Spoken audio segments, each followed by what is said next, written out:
Ready to supercharge your Behance portfolio by seamlessly embedding Vimeo videos?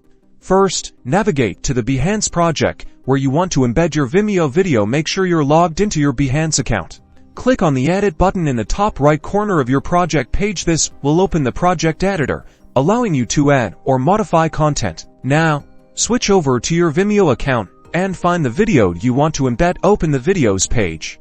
Look for the Share button located below the video player. Click on it to reveal the sharing options. In the Share Options panel, find the Embed option. This will display the embed code for your video. Select and copy the entire embed code provided. Go back to your Behance project editor. Decide where you want your video to appear within your project. Hover your cursor where you want to insert the video. A plus sign should appear. Click the plus sign.